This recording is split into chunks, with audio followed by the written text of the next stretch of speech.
Hello everyone, and welcome to another episode of Seeking Sovereignty.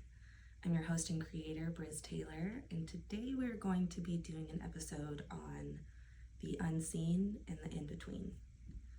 Both are really transformative points in my life, and I feel like right now is really a good time for me to share and be vulnerable, as I find that the holidays and different things that are happening amongst the world, the moons, whatever you want to call it, it's kind of like a collective emotion, and I think it's, really important for me to share my story. So much of this podcast has been me really wanting to highlight other people's journeys to sovereignty without kind of honoring my own and being vulnerable. And I'm going to ask different people, sometimes strangers, to show up and be vulnerable with me. And I think it's only fair and time that I do that for you all. I want to take this back a couple of months. I recorded an episode on vulnerability, and I never released it. This episode was me talking about my journey to sobriety. It's definitely an episode I think that I'll do at some point, but I know that there was a reason I didn't release it when I did. Right around this time, and I still, release a couple episodes, but right around this time, things start to become very overwhelming for me time-wise. I'm running this podcast. I have 2 jobs. I'm a full-time student, and my son starts kindergarten. Not only that, but do I leave my very comfortable job of 2 years to quit and start this cafe job that would kind of work better with my son's schedule. So it was just all very transformative. Around this time, I get into a relationship. And this relationship is really profound for me in my journey and this story. And I think that trying to juggle it all was just a lot for me. So at the time, what I decided to do is I kind of put the podcast on the back burner, and I take a step back from one of my jobs, my bar job. So my bar job, I work 6 shifts a month, and I cut it down to 3. And that actually helps tremendously when it comes to all the doubles that I was doing weekly. It gave me a little bit more time. This time it gave me, though, I found that I just wanted to spend it with my family and friends and the people that I loved. It wasn't really a space where I wanted to do homework, or I wanted to get the house clean, or I wanted to do homework with my son. It was, I just wanted to chill. And although this is really good, sometimes it can, take you off course. So in the process of me doing all of this, I'm still just doing a lot. I find that I do the most sometimes for everybody else, which leads me to a couple of weeks ago. So a couple of weeks ago, this relationship ends. And this relationship ends, and I kind of take it as a sign of it's better to have loved than lost. And what's so special and powerful about this moment is that I find that I'm not kind of grieving this relationship the same way as I have with other relationships in the past. It was definitely a space for me to recognize my growth mentally,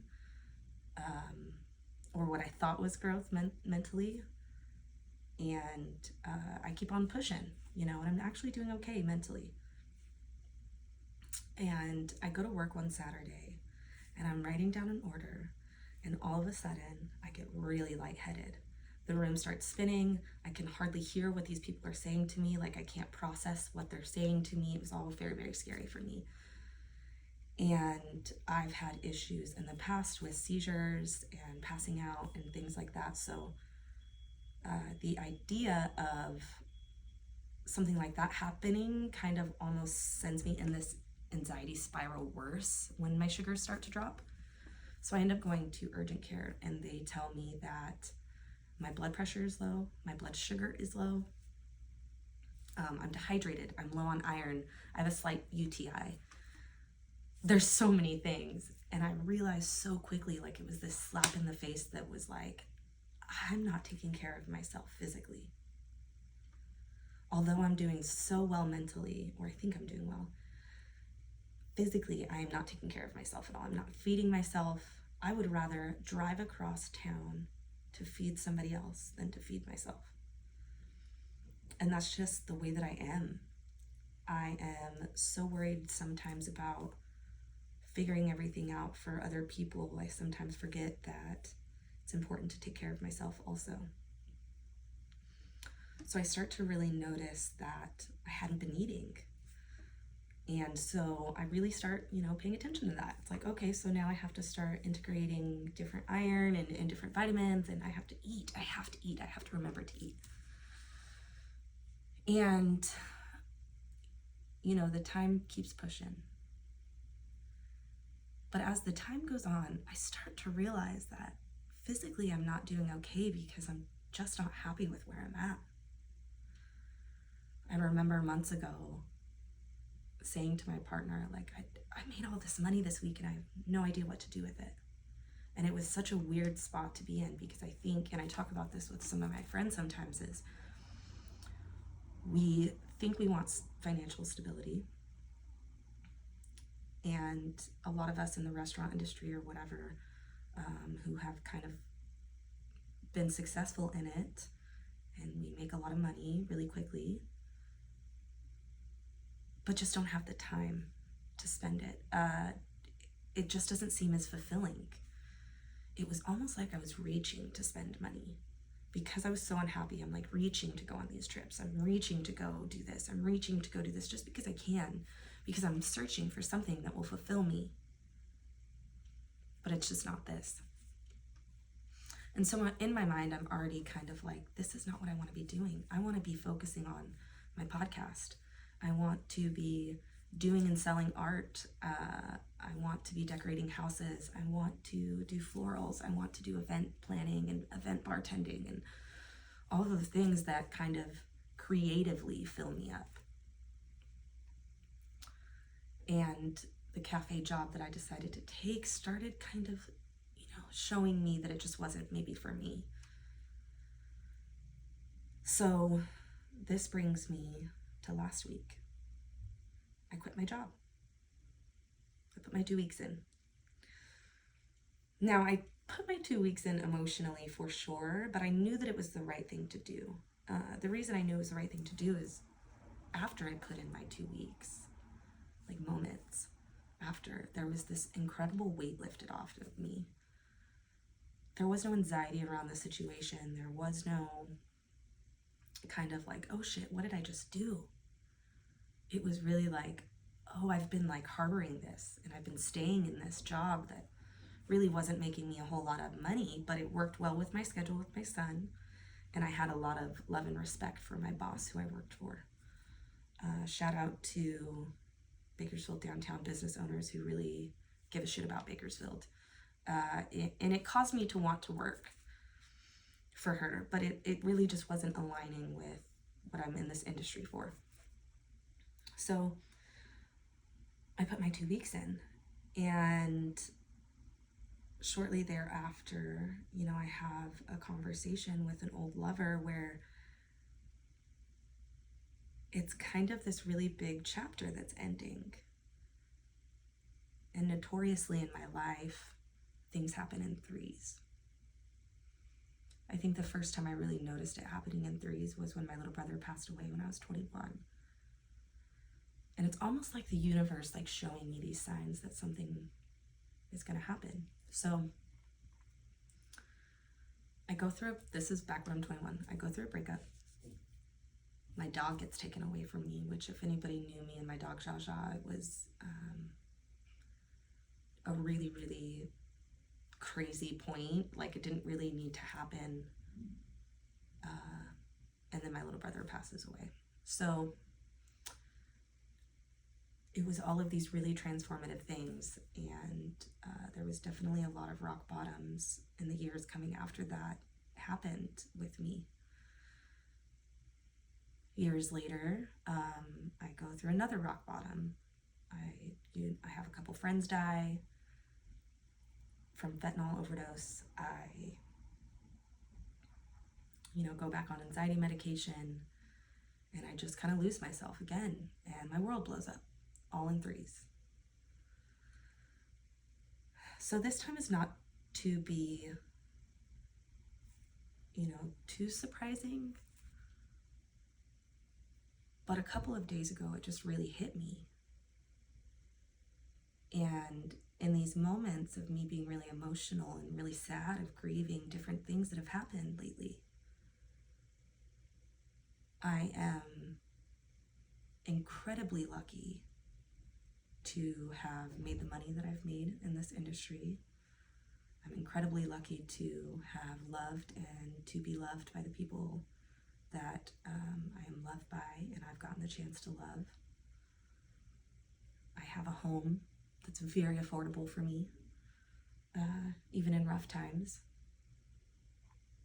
I have, a car, I have all of the things, right?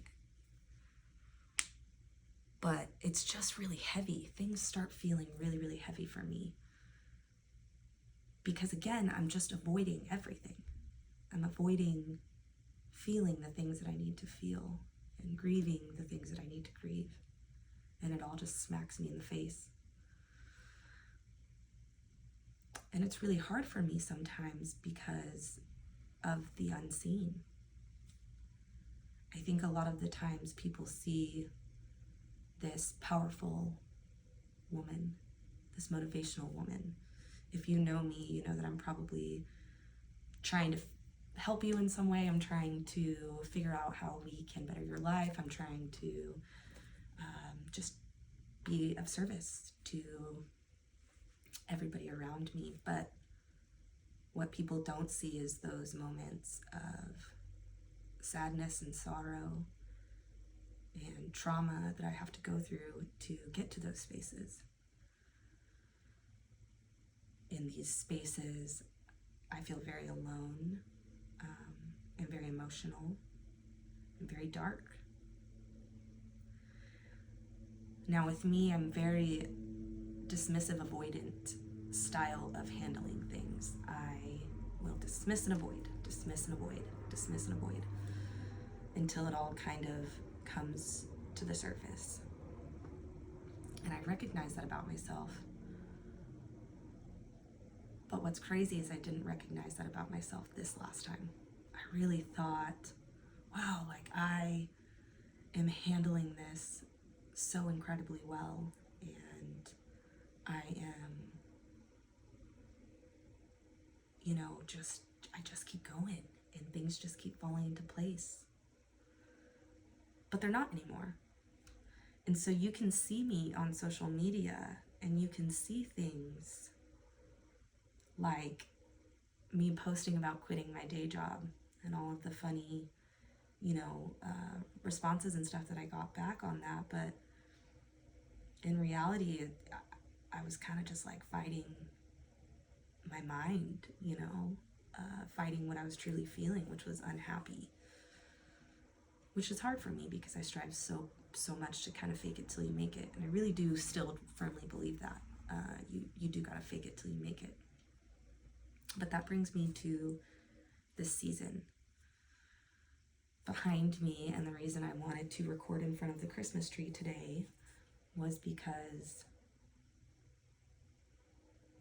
of how hard it is every year for me to put up the Christmas tree.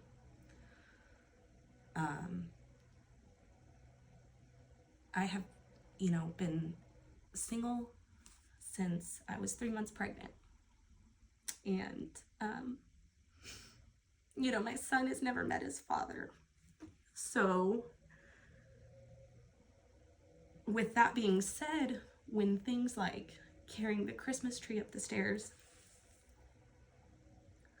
or putting the Santa on top of the tree comes and I can't physically reach or hold my son up to get him to do it, it's really hard for me.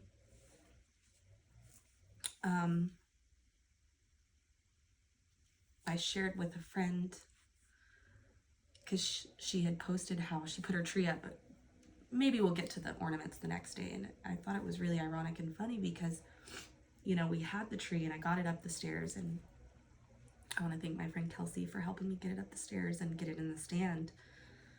But, on that same night, I had gone grocery shopping. So I had to put all the groceries away, which is hard because while I'm putting them away, my son wants to eat the entire time. And or just like kind of bug, and so that's really overwhelming. And he's really excited about the Christmas tree. And I kind of just had like a mental breakdown in the kitchen a little bit, because I was like, God, I'm just so tired of doing this alone. I need help, like I need somebody to help with the Christmas tree so I can put the groceries away, or vice versa. And I just don't have that. And most of the time in my life, I'm okay with being alone, or being a parent alone, or doing this thing alone. But there are some times that are really hard for me to be a single parent.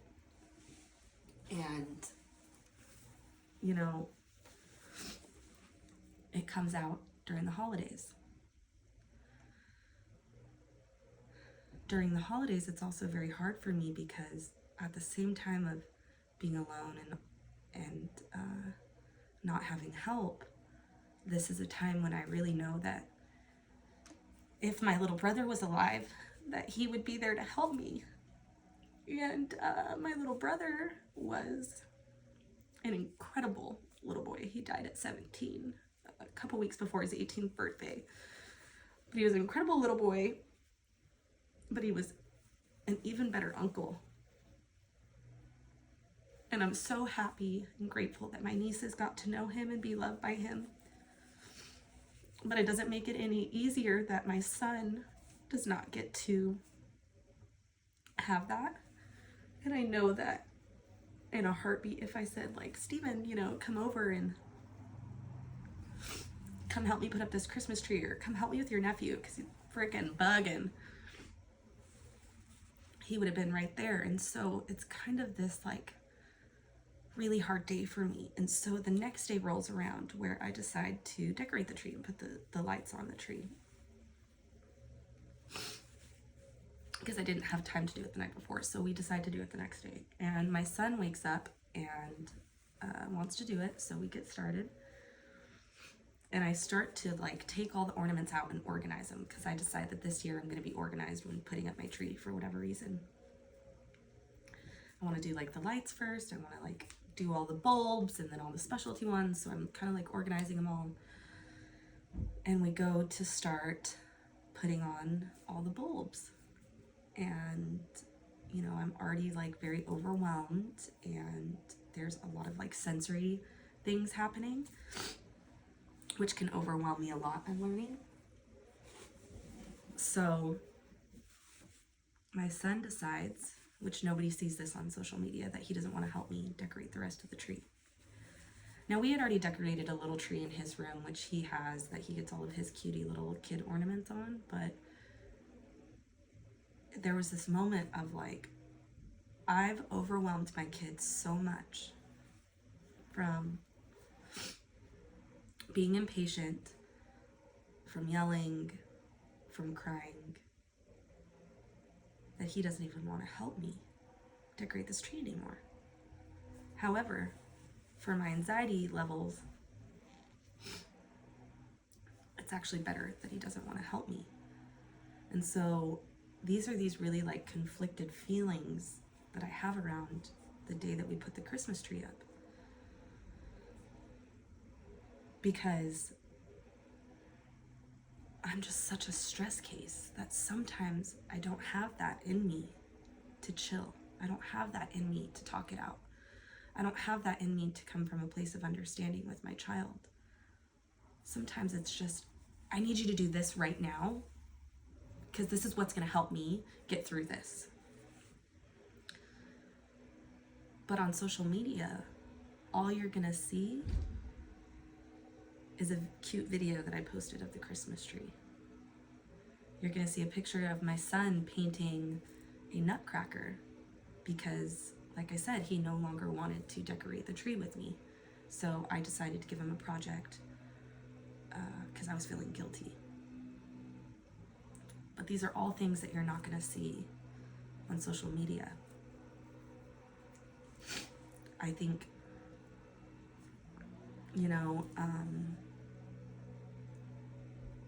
the unseen sometimes is scary to share. If you look back on my personal page a little bit on Instagram, you'll find pictures of me and my son at Disneyland. I took my son to Disneyland by myself for 3 days. I had never been to Disneyland. I had been to Disneyland when I was 9 years old, but obviously never been as a teenager or an adult. I don't know anything about Disneyland. I get the park hopper tickets, I do the genie thing, I do everything that you can do. And I have to say, it was one of the worst trips of my life. I cried the entire time. Not the entire time, but a lot of the time. I kept having to go to the bathroom, to close the stall, to let it out, and to talk myself off a bridge because I was so overwhelmed and full of anxiety that I just wanted to leave. I had never been in a situation where I had to put my son's well-being and happiness above my own in that way.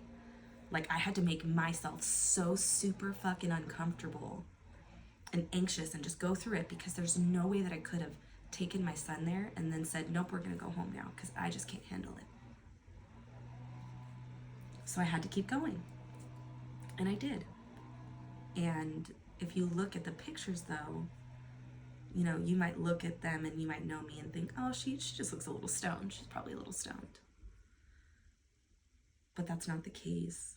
In fact, I had just been crying the whole time. But that's not what you see on social media.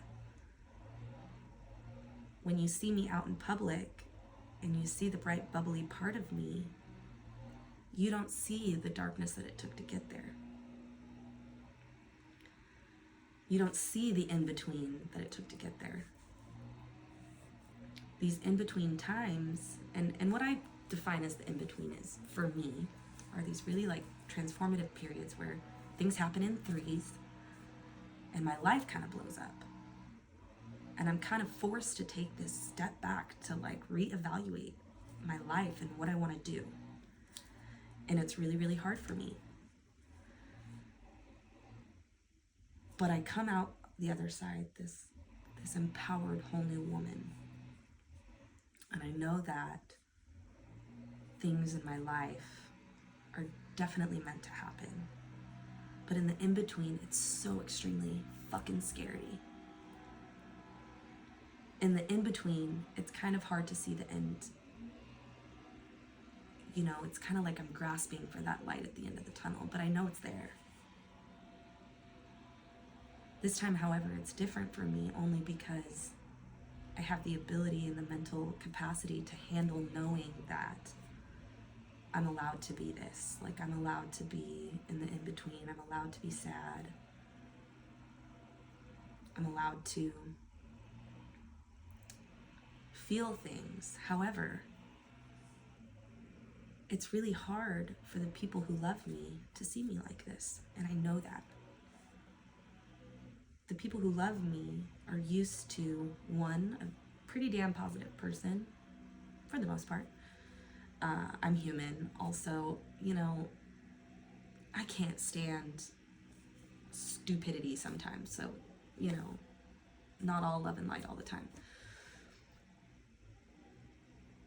But to my friends and family who have been there for me over the last 10, 15 years,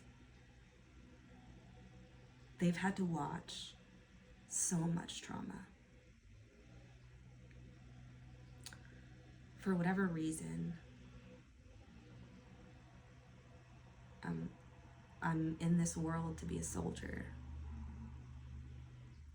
I'm in this world to somehow have all of these really traumatic things happen to me and to find these beautiful relationships and loved ones, to only quickly lose them or to have them not work out.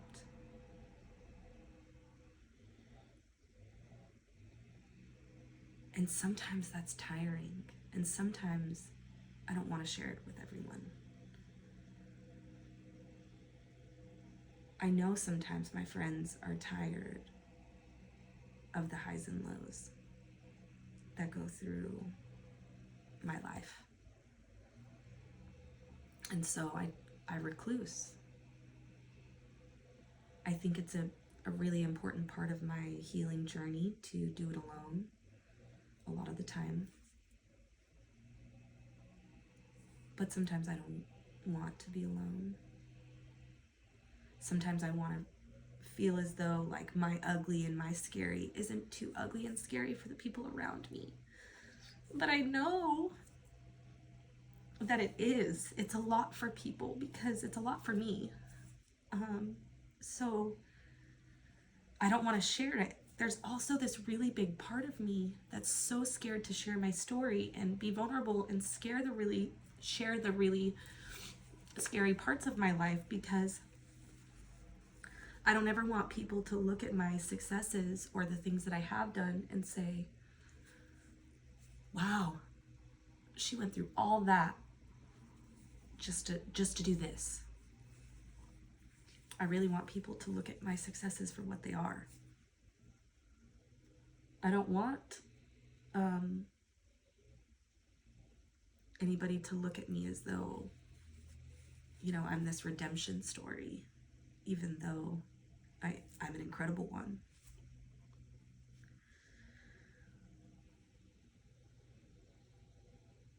I thank God every day that alcohol is no longer a part of my life.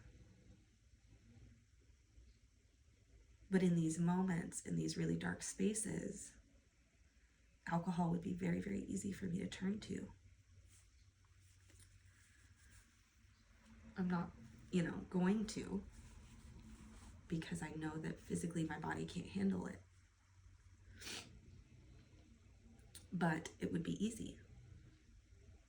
And so now I'm in these spaces of like not knowing kind of what to do with myself. But I do know this. Since putting my 2 weeks in at my job, I have been able to have my house clean. All my bills are paid, strangely. Like I keep getting these money in this weird way so that my bills are paid. I won't have a ton of extra money, but my shit's handled. I have a fridge full of food. I've been eating 3 meals a day that I'm cooking myself. I'm able to do work out of my son's backpack with him when he gets home from school. These are all things that I have been begging the universe to give me back. These are all things that I said were important to me.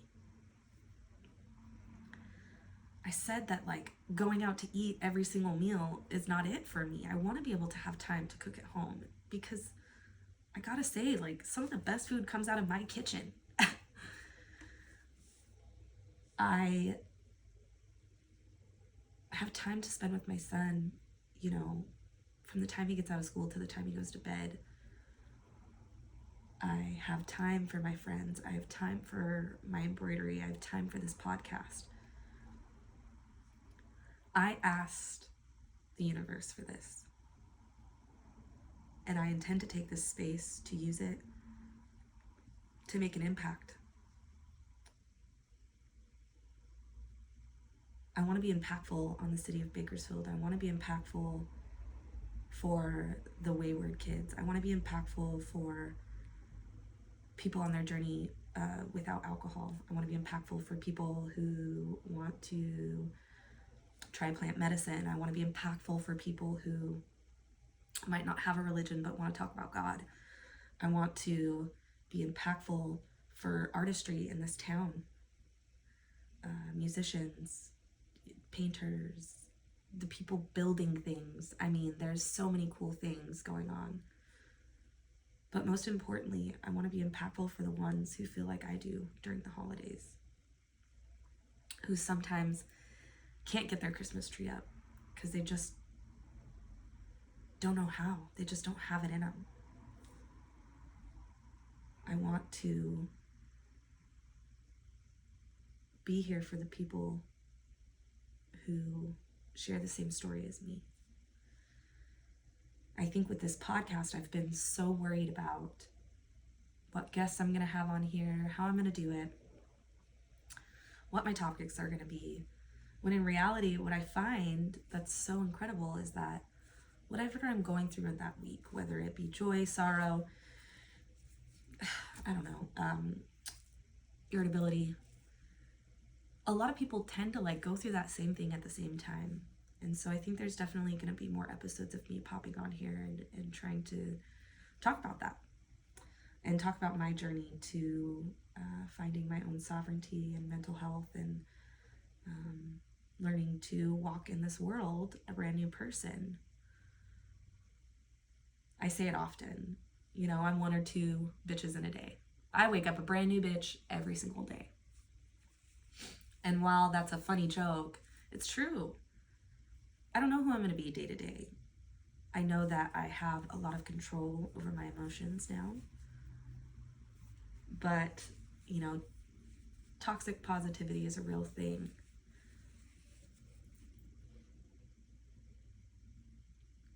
When I call you, or when your friends call you, or anybody calls you to talk about how they're feeling and to let you know that they're maybe not doing okay, I think some of the worst advice that somebody can give you is just be positive. Now, there's times where that advice would come in handy, but I was finally sharing with my mom like how I was feeling, and she just said, well, you gotta stay positive. And it's like, well, no, Mom, like, it's okay for me to actually feel this way. It's okay for me not to be 100 all the time. It's okay for me not to be everybody else's support. It's okay for me to ask for help. It's okay for me to be sad. It's okay for me to cry. And these parts of me are what makes my smile more genuine. These parts of me are what make my hugs feel nourishing. When I love you, I don't know how to half-ass it. And I want to share that love with everybody. So much so that hopefully other people can learn to love in their greatest way. So here is to the unseen that we all go through and the in-between. It's a beautiful place to be. I can't wait to see what's going to come of it. I know I'm going to have endless amounts of time to do the things that I truly enjoy. And for that, I'm grateful.